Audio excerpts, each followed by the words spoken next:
Welcome to the MS&Me Radio Network. The broadcast shows are for informational and entertainment purposes only. They are not designed to provide listeners with specific personal, medical, or counseling advice. Individuals with a medical issue should always consult their healthcare provider. MS&Me is not responsible for content of individual shows. The views expressed by show hosts or the guests are their own. Enjoy the show. Hi, this is Dawn Melanie. I thank you for joining me today for this week's episode of Managing Self, a show where I'll be telling you a little bit about myself, how I manage myself living with multiple sclerosis for the past 2 decades. Now, unless you listen to me ramble or talk here, do this forum, or perhaps read some of my posts on social media, or more likely, if you've basically taken the time to read my background, look beyond the pictures that you may initially see, you'll pretty much understand that I too struggle with, I struggle like most people battling the MS monster, multiple sclerosis. But I also hear the phrase, probably hear it one more time than I can handle sometimes. But you look so good, when you tell somebody you have multiple sclerosis, oftentimes people tell me that, but you look so good. I know this isn't all related to any physical outward appearances, and I really don't care. I know that it's usually tied more to, I'd say, a faulty, it's a well-intentioned, but I think it's basically their personal discernment developed from not knowing. Ignorance is bliss, but I think it's just that they don't know, and basically being misinformed about what MS is, what it is not, and of course what it can be. They see me at that point in time, and they say this, but you look so good, and I know it's largely influenced by what they oftentimes see and not realize. And of course they'll go on and they'll say something like, "You're moving so well." Yes, I am moving well right now. That's it, right now. I do move well, so well, at times, but again, it's not all the times. Again, sometimes I don't, and, like I said, they just see me in a point of time. They usually go on to make further assumptions, like, wow, you must exercise and eat healthy every day, right? Well, I have my go-to items I do on a regular basis, my habits where I try to make mindful decisions of what I eat, but absolute, definitely not.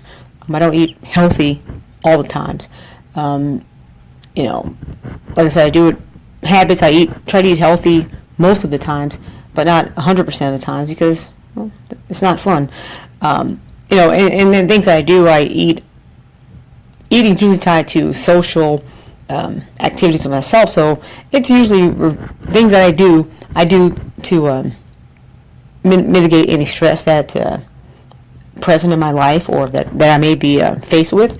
So I do those things, and I also avoid things that I know that are going to stress me out, be a stressor. So just toxic situations, stressful situations, confrontations. I don't like to be involved in a confrontation. I usually turn the other cheek or just turn the other way.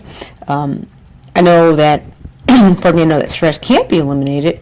Life happens, but I know that it can be eliminated, but especially the stress that's introduced to me, like I said, things that happen, I would say you don't have to react to everything. Usually about 80% of the stress that we incur is actually based on our reactions to 20% of the stuff that happens to us. So stress that's introduced to me, I know it's the worst kind. I consider it the kind that's forced upon me. Again, however, I don't have to react to it, and that's, I think, where I manage me. It's my decision to react or not react, and that's probably key of me managing myself. So earlier today, I was sunbathing poolside at my gym. I was tempted to do the water slide, but there was just too much action from the younger members, obviously out of school.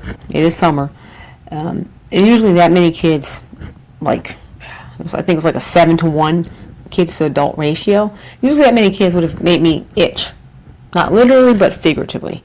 Oftentimes, it's all the unrest, the unrestrained energy that they have. Just being in the present can be tiring for me. And I think it's just, I don't know. I'm not a kid person. Anyway, the water slide that I was tempted to climb up and go down into the pool, I'm overdue for a redo. And I say a redo because I went down it once and it wasn't very pretty. Anyway, today I said, okay, no water slide. But what I did instead was I laid claim to one of the many reclining lounge or beach chairs, all pretty conveniently located, all under broad tents, to block the sunlight. But the one that I chose had absolutely no sunlight kind of coming on it. It was literally directly positioned just so the sun was not shining on the on the chair that I had chosen. I mean, it was perfect. No sunlight, direct sunlight that is, and there was none that was expected. Or well, there was none that was going to be occurring in the next few hours. I could tell the positioning of where it was. North, south, east, west. Sun rises in the east, sets in the west. So I knew that I was good for a few hours. And to make it even better, my seating choice was even more favorable. I noted that the food and beverage counter was actually less than 15 feet away from me where I was seated. It's like literally outside at the pool, at the gym. The gym's outdoor pool. You can get iced tea, slushes, even pizza. All poolside at the gym. So it's like I often go like, I don't understand why some people they think that the gym is a bad place, and I try to get them to understand that all gyms aren't created equal. We hear that all the time. Just like our MS isn't all equal, isn't the same for everyone. I do understand that all gyms aren't created equal, but the reason why I spend so much time at my gym is not that I'm exercising and lifting weights, running or walking every hour or every minute, but a lot of times it's like sitting at the beach. Sitting at the pool side is what I do. To basically engage in relaxing activities, whether it be talking to my friends, just catching up with them, hanging out in the cafe. A bite to eat, or like I'm enjoying more and more sitting outside by the poolside. Okay, it wasn't quite the ideal temperature for me to jump in the water, to cool off. What most people would have done, given that it was 105 degrees or more. Regardless, even though, like I said, it was over 100 degrees, I have been freezing in pools. And when I say freeze, I mean my body was reacting as if it was freezing, even in warm temperatures. I recall I've been shaking like a leaf, and I know it's all because of the mixed signals caused by my MS. The signals sent from my body to my brain. It was all mixed signals, and I sat there and I remember I think it was a 4th of July party I attended. I was having a really good time. It was an adult party. No kids were around. Adults only. Abounding full selection of foods, healthy and decadent foods. Drinks, healthy and adult drinks, entertainment, outside and inside, where I spent most of my visit. But I remember playing with some super soakers, those really large barrel water guns that kind of look like assault rifles. Anyway, I remember, I was all into it, and it hit me, bam, bam, just like when I lost my vision. When all of a sudden I couldn't see anything out of my right eye, that's how this hit me. The instance hit me that I was freezing. I was freezing cold. I started trembling, uncontrollably. And my friend, she saw me shaking, and she suggested that I jog in the water, maybe get the circulation going, it'll warm me up. I tried it, it didn't work, and she realized it didn't work. So, jogging, and she's like, okay, this isn't working. So she suggested that I get into the hot tub, and quickly, graciously hurry over there, get into the hot tub, and I swear, I never forget, I actually argued. For a few minutes, I argued, the heat is not on in here. This is cold as well. And she's like, no, it's warm. I said, no, the heat is not on in here. Anyway, that was my MS. Just how things aren't quite what they seem. She called her husband over. She asked him to, get into the house and put some towels in the dryer, basically just to warm them up, and bring them outside to where we were in the hot tub. He did that. He brought them up to the tub, and I wrapped up in them. And he stood there and he waited for any further needed assistance from him, and before he rejoined the regular party activities as opposed to getting caught up in my required emergency response team like assistance. Well, here we go again. Here goes my MS doing what it wants to, when it wants to. I wasn't anemic. It wasn't cold, but I sure did look like I was having issues. Maybe I was anemic. I don't know, strong probability, so it looked like it, what was happening at the time. But it was actually a relief that my friends knew about my MS, my situation. I had been to the house several times before, and getting in the water also during several visits in the past. But from the very first time, the very first visit, I remember I was very reluctant to get into the water. Even though my friend, they both friends that he and she both urged me, oh, come on, get in the water. The water's cool, relaxing. But I was reluctant, and after going back and forth, I finally explained why, and they knew. This time they knew, and I didn't have to explain why I was shaking. They knew. I remember. I could have, if I didn't tell them, I could have maybe just pretended nothing was wrong and just said, oh no, I don't want to get in the pool right now, and basically, I would have missed a bunch of opportunities to have fun. Even my condition. I mean, I have MS, but I can do some things. I can't do some other things, but I can get in the pool. It's actually relaxing, but yes, I know. Sometimes, my body interprets the water as cold. No matter what the temperature is. I know I can't be in water that's too hot, and I take medicine that actually I've noted from the very first time I took that. It actually makes it easier for me to encounter warm temperatured water. I can get into a hot tub and stay in there for, I limit myself to 10 minutes. 10 minutes in the hot tub or 10 minutes in a sauna. Other than that, anything more than that, I know I'm putting myself at risk. So I know to get out. I set my watch and I'll get out. Anyway, after the very first time I experienced this freezing phenomena in the pool, in Texas summer heat, I'm shaking, I'm freezing.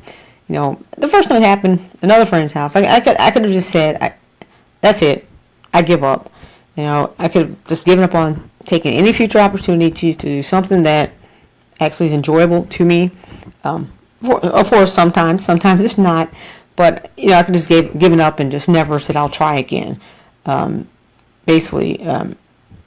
Like I said, I know the pool, for most people, water and pools are relaxing and fun. And for me, I knew that it was as well. And like I said, I knew that when I'm in the water, it actually kind of flushes or any stress that may be existing. It really does wash it away. No pun intended. But kind of like the commercial back in the 70s or 80s, I believe, Calgon commercial. Calgon, take me away. Well, the gym pool was no bubble bath, nor was it a hot spring. Even though I'm still waiting, pretty much dying to try one of those because of the said, almost healing properties, things like that, the beneficial things you get from the waters of a hot spring. Anyway, in fact, one doctor actually told me that she would prescribe me going to, I think it's hot springs in Arkansas, I believe. She said, if the insurance would cover it, I'd gladly prescribe that for you. And I told her, later I found out that actually my neurologist, he said very similar when he, after I had a follow-up appointment with him when I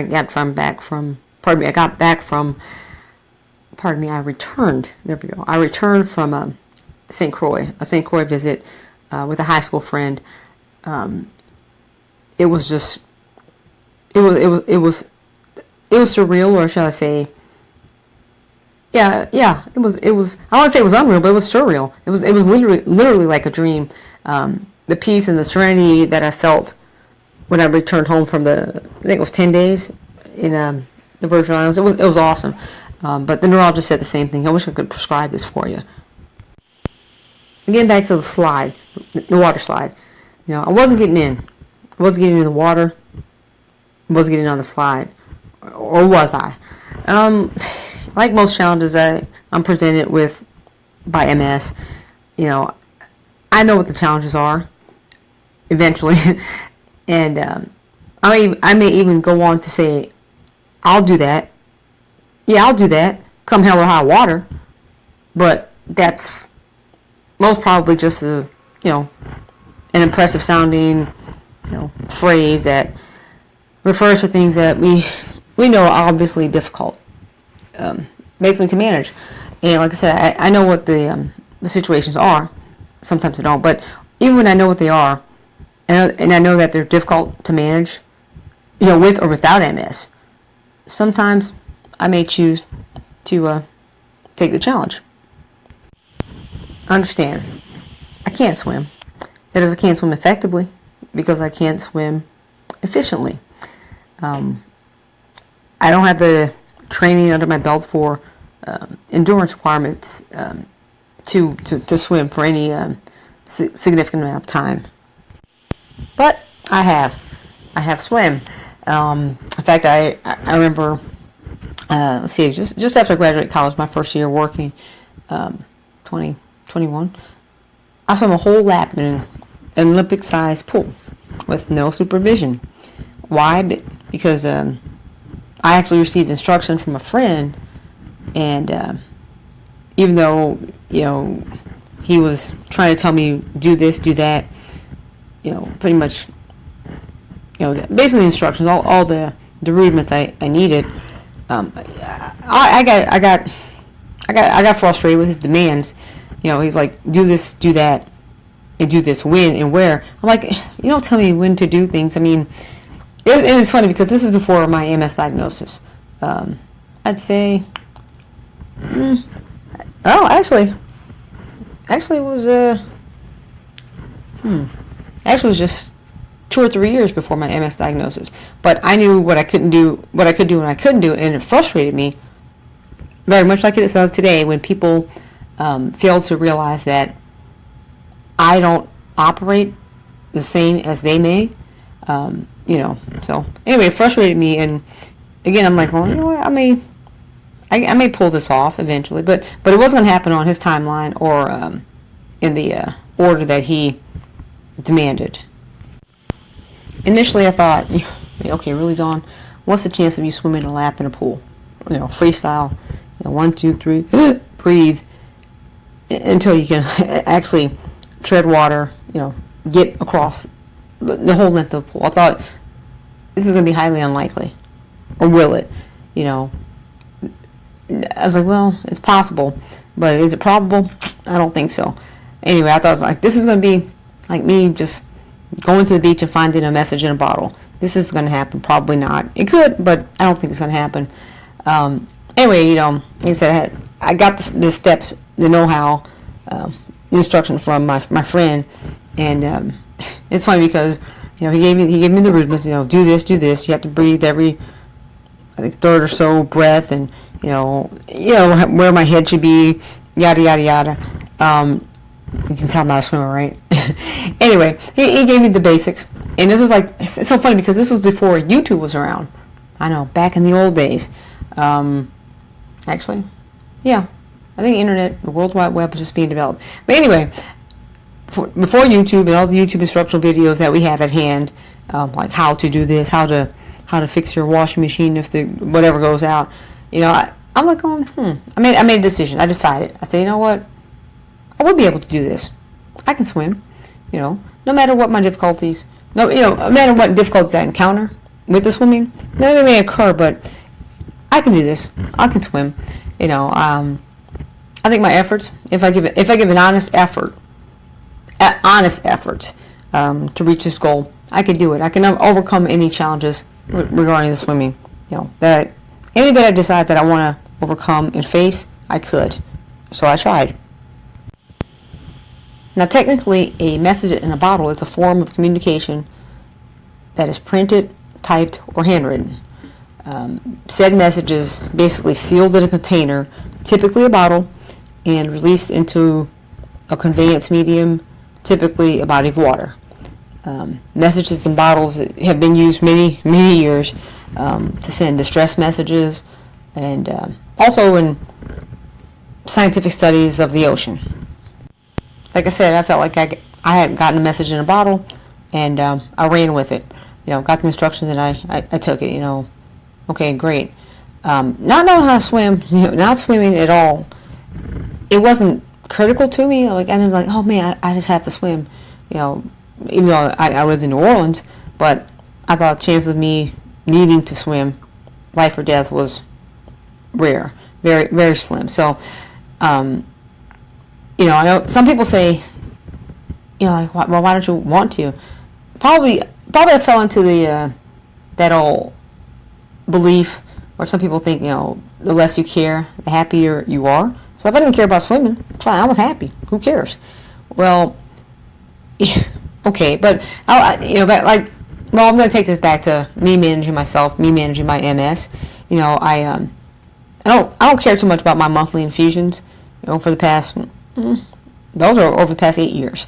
I don't care much about them until it's time for the infusion, and the time when I'm not getting my infusion for those couple of hours, I am happy. When I don't care about them, basically I'm not thinking about them, so I'm happy. I'm not thinking about this, but why am I not thinking about it? Or what do I think about it? When I do think about it, why am I even thinking about it? Why bother?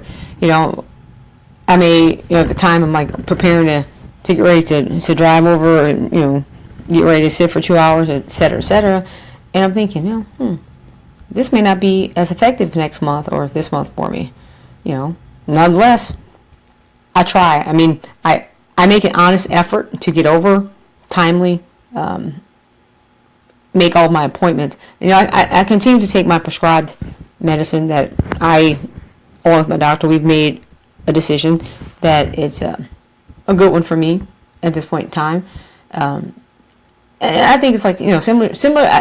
My point is my decisions I make are similar to me taking my friend's swimming advice.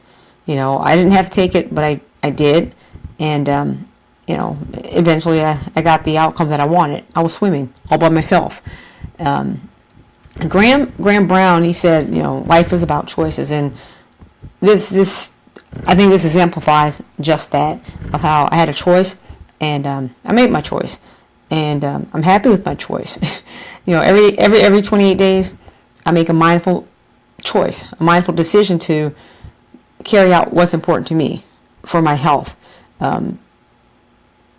Basically, that is to do what I can to do what I can, which is something that has been proven, and it has been effective for me, like I said, over 8 years. But I continue to do what I know has proven. It's not 100%, but for me, it's very strong correlation that it is helping slow down any potential progression of my multiple sclerosis symptoms. I do understand that my efforts won't necessarily result in a foolproof results. Like, I could very well taken this even another year or so and still end up being not responsive to it. Just maybe it's not working for me anymore. Maybe I'll start having lesions. Who knows what will happen? But it's possible that this won't be the best choice for me. But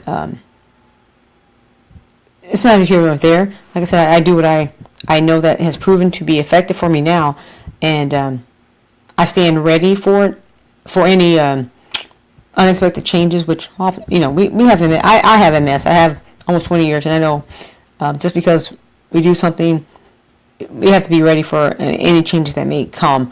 Whatever changes MS has in store for me, whatever life has in store for me, I need to be ready. Dale Carnegie said, First ask yourself, what is the worst that can happen? Then prepare to accept it. Then prepare to improve on the worst.